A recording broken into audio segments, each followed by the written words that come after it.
Hello everybody, this is Piotr from the Sitrep podcast. Today I'm joined by Alex and Arek, and we're going to talk about a recent tournament in Wrocław, in the Bolter Shop, Team Yankee tournament, of course. It took 2 days to finish it, and of course Arek won because he's a cheater, and Alex was doing not too bad with his British force, and we shall see how the guys went. So, hello guys, how are you today?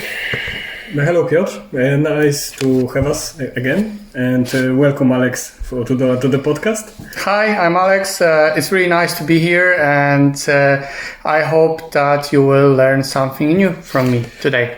Oh, how great. Look at his British podcast. He's even playing the British, doesn't he? Anyway, Alex, what was your list for the tournament? Okay, so I had like the infantry formation for the British forces.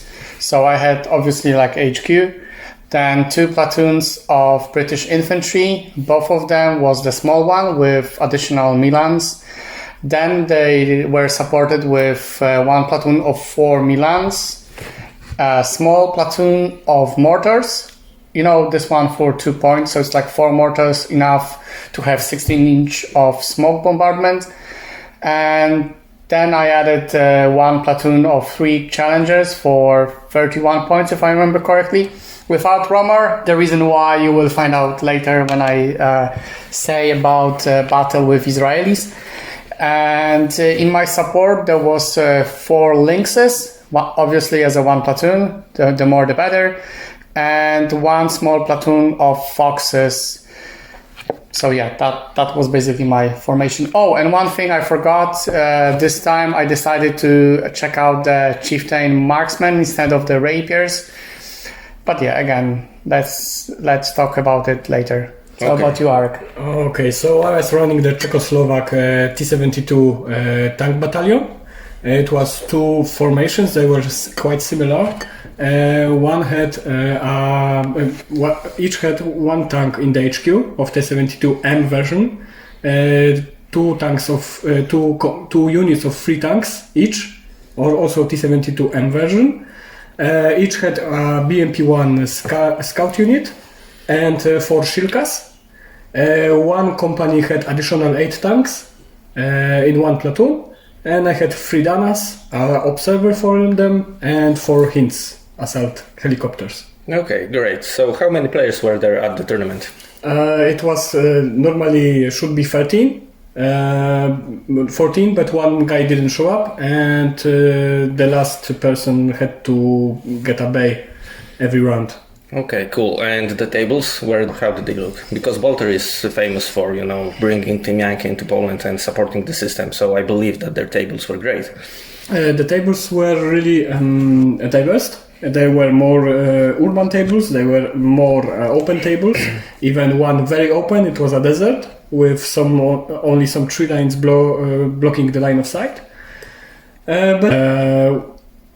And also it did all this. Okay, I believe there were more NATO players than the pact players, from what I saw. 10 players were NATO and only 3 were Warsaw Pact. Okay, cool. And you were one of them. Yes. But let's begin with our friend Alex. So how did your first game go?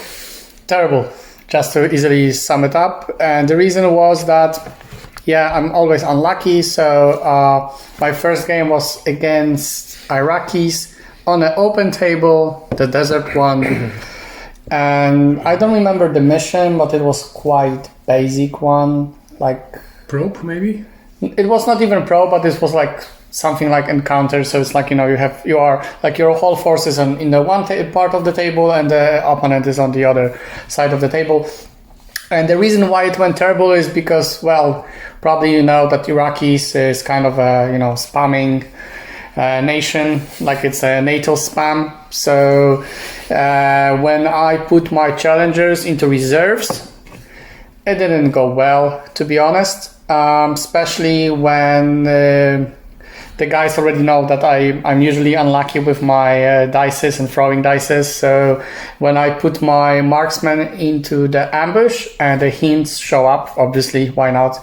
I tried to shoot them down and I hit them like multiple times, but I never ever was able to throw even 1 firepower 4+ up.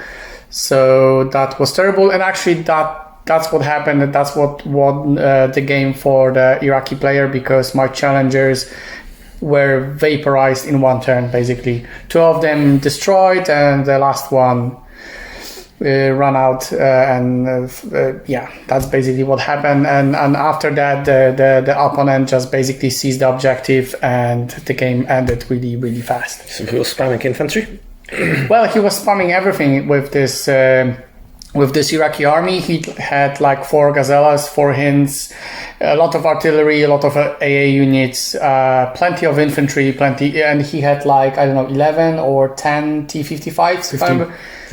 15 T-55s. So the map looked like there was a city on the right side of the table. So my main goal was to put infantry into the buildings. That's the only way they can survive in in this game.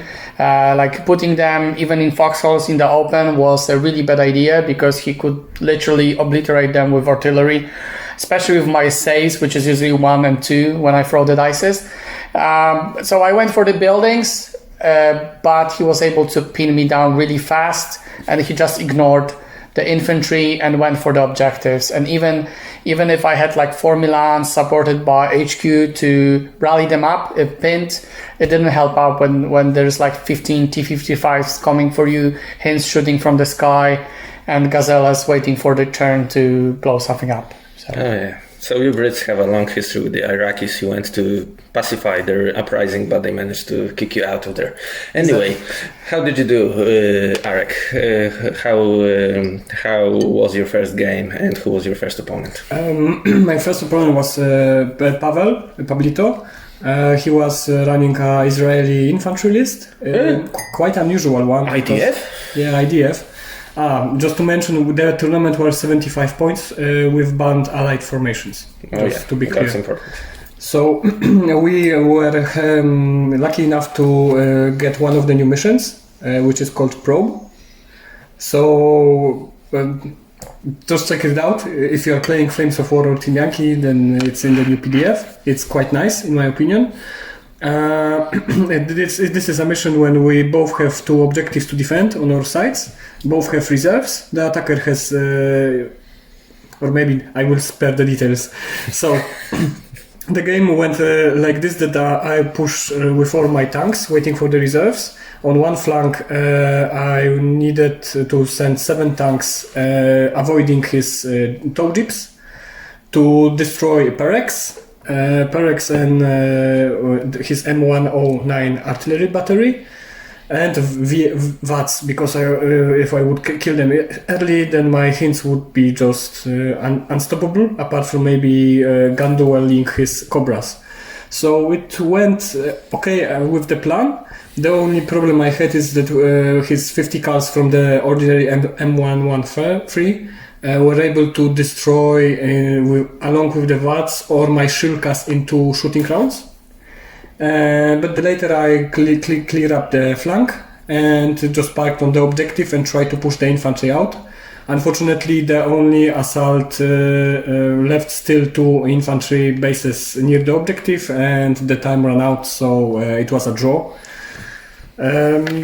And just to mention this, this list of Israelis came also as first place, as we had exactly the same points at the end. Spoiler. Oh yeah, that's true, important, and it doesn't happen too often. So it was a draw 3-3. Oh yeah, just to finish. And it was a combined arms Israeli force, because it was a heavy infantry list with one Magash 6 tank platoon, which died really fast to T-72s, and the rest was really support. Like it was M109s, Perex, tow jeeps, 4 Cobras. Awkward list, to be honest. Okay, that's interesting. So after the Vipers. Vipers. So after the first round, Alex, you had a loss and you had a draw, Arek. And the second game, Alex, who did you play against, and what was his list, if you could mention this? Okay, so my second game, if I remember correctly, was against Israelis, I think.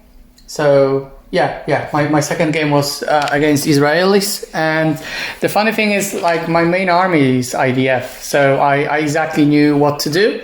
And why you guys were laughing? Because you always say that the Israelis are unplayable. They lack tools, and you hate them. That's why you play the British. Well, not exactly. He played 4 Vipers, and that's the list I want to try out. And one crucial thing that we find out during the tournament, Jeeptos have thermal imaging, which is a huge thing, especially at night. And also they have scout, so they can move from cover to cover really fast, staying on to ground, then the night, and they have thermal imaging. So even you can use them as an ambush unit. Still expensive one, 6 points, but it's nice. But back to the topic. So you know his list because it's the same player as Arek played in the first round. And again, I don't remember the mission. Sorry, guys, I'm really bad at this. But basically, what happened is I think you play dogfight. Oh yeah, that's right. Like on the left side is the attacker, and you just push onto objectives the whole table. Yeah, and the reserves go from the sides. Yeah, exactly. Yeah, so we played dogfight, and again, I put the objectives quite far to make him sweat a little. And to be honest, my game with him went really well. Like, I had one plan from the get-go, and I was trying to make it happen. So the first round was quite easy. I had everything on the table, so my challengers were pushed forward to the forest. Besides the objective, along with infantry to support it, HQ and marksmen were also in this line. And on the right flank, I was pushing my foxes and another platoon of infantry just to make some noise on the right flank, so he cannot focus on one side of the table. Especially that he put Perex really good in the middle of the table, so he had like coverage for all the sides. They didn't do much, but yeah, Perex are kind of a swingy thing. So either you kill everything or you don't kill anything. Anyway, the reason why I said about never use Ramor on your challengers is that when I got to the objective and I started to, just assault Israeli infantry with my challengers, one of them died not from like defensive fire or anything, but he blocked me really nicely and pushed me to the minefields, and I just failed the cross check to go through the forest, so one of the tanks exploded. But yeah, game basically ended in a draw because IDF infantry is quite resilient, and because of the courage on 3+, they are quite hard, to just push away. Even if they are pinned, you just move them, 6 inches back, and they just stay there, unpin them, especially when you have some kind of cover like a short terrain. So basically, it was a draw because, we shoot each other to the oblivion, but no one won. It reminds me of some Poznan flashbacks when I managed to destroy everything the British player had on the table except for the infantry because he was saving all the time. So it seems it was quite a nice game. And how about you, Arek? How your second turn went after the second round? In the second round, I faced one of the colleagues we came with from Szczecin. It was Hubert with his US list. America! America, fuck yeah. He had, I think it's called the Scout Company with M113s with hammerheads, 4 Abrams with 2 up armor to 19 front armor, 4 Cobras with tow tools. Yeah, the whole list had tow tools, and a big infantry unit of Marines in 4 Hueys. So I choose to attack. Also, important to mention, in this 5-round tournament, we were limited to only to take 2 times the same stance. If you are not playing Team Yankee, then the stances are the thing that decides what the mission is played. Yeah, so you either choose to attack, defend, or maneuver. Yeah. And this is to be honest, the soul of the game. The missions are the most important thing. So I was able to attack. My opponent took the maneuver. And we entered with the mission cornered, and he was screwed from the get-go because he was facing 22 T-72s with all my 8 Shilkas, artillery, and he had to put his Abrams to the reserve, or either his Cobras and infantry. He decided to put Abrams in the reserve, and it ended really bad for him. I just pushed forward. He tried to get my artillery from the Cobras, especially that my first artillery strike took 3 of his 13 bases in the first firing mission. And he was able to destroy one of my Dana, bailed the second one. I didn't run away, hopefully. And then my Shirkas came and with the rockets from the BMPs destroyed 3 of 4 Cobras. The rest of the game was pushing the infantry, which were hiding behind the buildings near the objectives. Then the Abrams came. They vaporized one of my T-72 platoons, the small 3-tank platoon. But the turn after they came, they got some shots from the T-72s. 1 blew up, and 2 more were destroyed by the Hinds. After this, the platoon ran away, so I was just killing the M113s until I broke the formation, and it ended in an 8-1 massacre. Oh yeah, I wanted to say it sounds like a slaughter. Yeah, it was. It was a fast game, wasn't it? It was 4 rounds. My opponent tried, but I think he should start with Abrams, to be honest, on the table, because this mission had minimum 6 rounds, so he shouldn't have to stay on the objective from the beginning. Oh yeah. So it seems that you guys were doing better from round to round. So first round lost, then a draw. First round draw, then you won. And how the third round went? Well, that's what I don't like about tournaments when there's a lot of NATO players. I was faced against a British player. Oh, come on, number 1. Yeah. Actually, that's what the game, and even my opponent said that I have a really unlucky dices all the time, because what happened, the funny thing about the tournament was that it was kind of based on the day we play. So the first 2 games were like, because if you don't know, like in Flames of War, right, in Team Yankee, you can decide if you roll for a random time of the day or you choose to fight at daylight. But the tournament was special because the first 2 battles were during the day, so we were enforced to play in the daylight, but the last game was played at the dawn, so it means that sooner or later the night will come. Yeah. And this changes everything, especially for armies like Dusk. Yeah.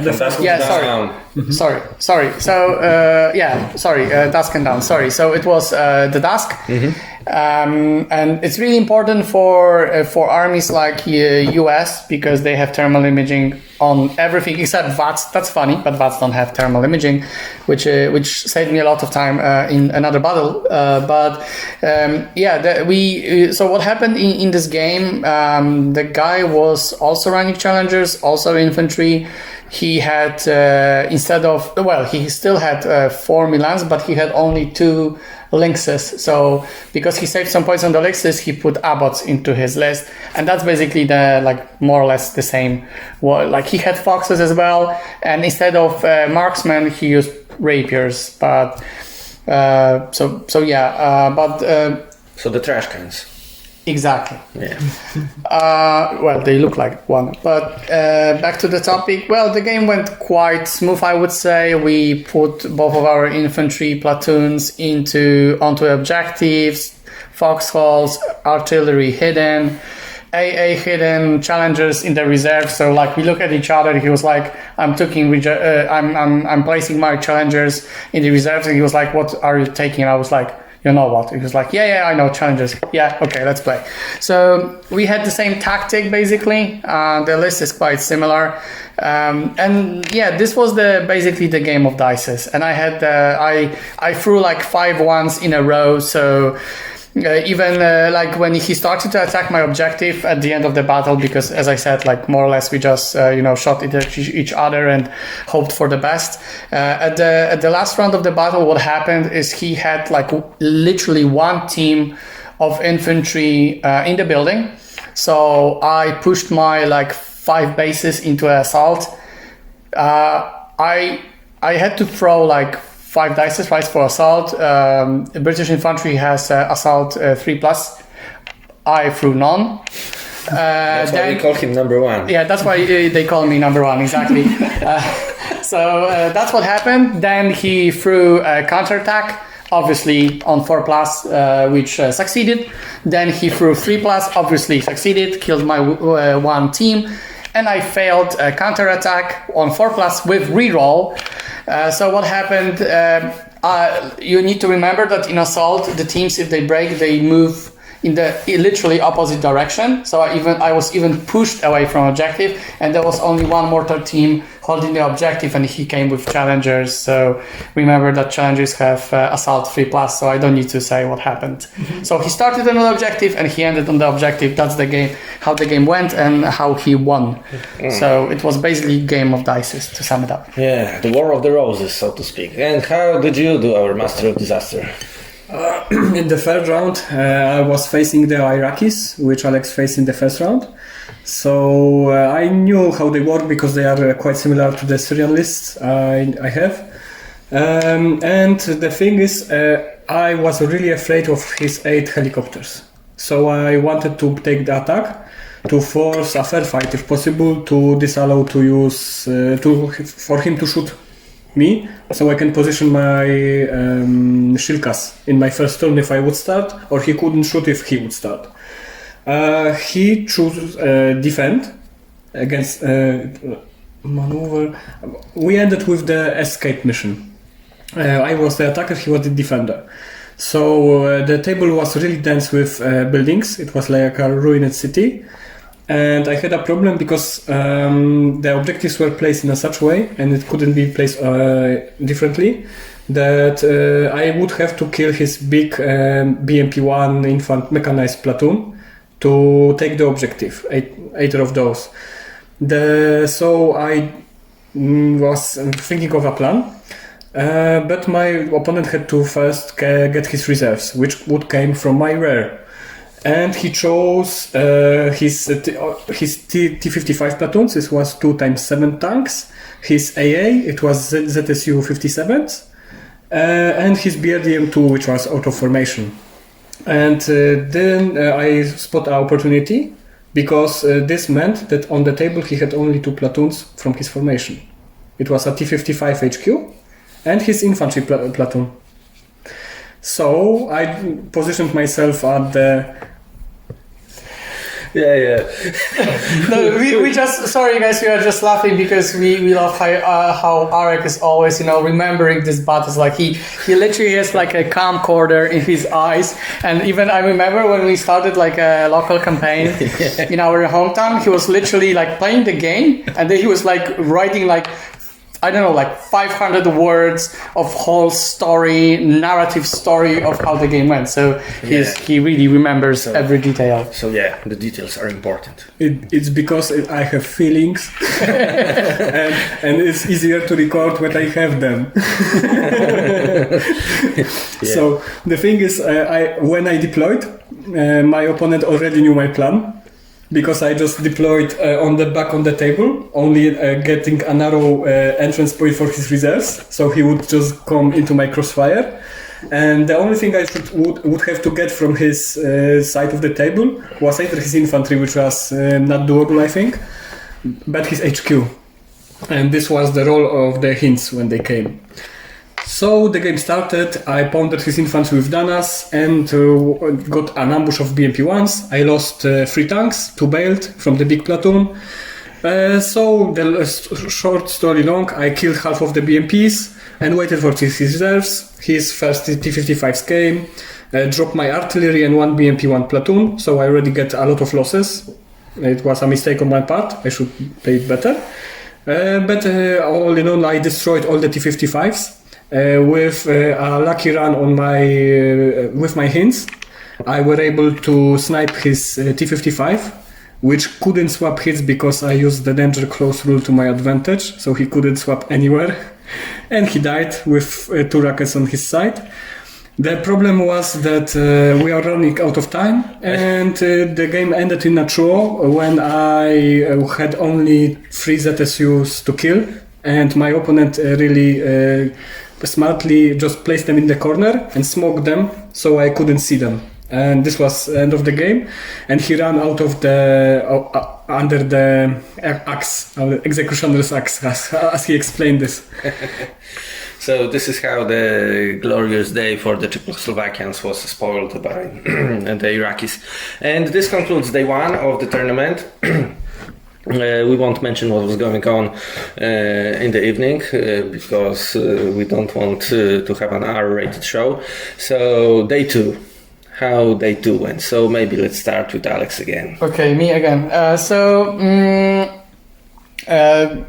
Due to the rules of the tournament, as we said that the last game was at night, more or less, at dusk. The first game on Sunday was played on dawn. So it means that you start at night and after third turn you roll 5+ to basically that the night ends. So I played with my British funny infantry against US with thermal imaging on everything. Yeah, so Dimitri had like a really funny list of 34 M113s in many different configurations. And what happened is we were playing Breakthrough. Like the first round was quite funny because I decided to push my infantry in. Like he deployed in only one place, in one corner of the table. So my plan was to just push my infantry unit along with Foxes and Milans just to engage him, and then flank from the other way because he just left it open. It didn't work out as planned because first. The downside of British infantry, although they fight really good, is the rally on 4+. So if you pin them and you have me as your player and you always roll 1, 2 or 3, so they stayed where they got pinned. But again, my roll for reserves was terrible because my only like gamble was that my challengers. So what happened is my challengers came too late, which is on the round number 5. They contested the objective, but because my opponent had a lot of infantry teams to move, and I had plenty of infantry units to put around, we basically ran out of time because I feel that I was slowly grinding him down, especially that on the first round he was really unlucky with his 2 Cobras, which tried to shut down my Lynxes. Nothing happened, and I shot down Cobras with my Milans and Chieftain Marksman. So then I had a free sky, and he left the VATS in the reserves. But as I said, we literally ran out of time. But that's basically what happened, and I think it's really important for everyone during the tournaments, and I think that was my mistake, is that I was too focused on playing on the right side of the table. Instead, I should just focus on doing quickly my round, just to wait for the challengers to come in and then just wreak some havoc on the objective, because he was literally holding objective with one infantry team and the rest of the platoon in the building, so I pinned them, they cannot move. So yeah, it was a draw, it was like 3-3 draw, so I'm still happy because in his he took the defense stance, so he could either win or he could either draw or lose, and I took attack, so I could either draw or win. So it was like, we just draw, which is always better than just losing, so it was like a really like balanced draw, basically. Like we just, again, took some shots, and really like thermal imaging on US is really strong because it's not even about the distance, it's more about you don't have this +1 penalty when shooting. So even if you are a NATO player and your best armor is 4+, for him it's 5+. For me, sadly, it's 4+, which is a huge disadvantage for the British player.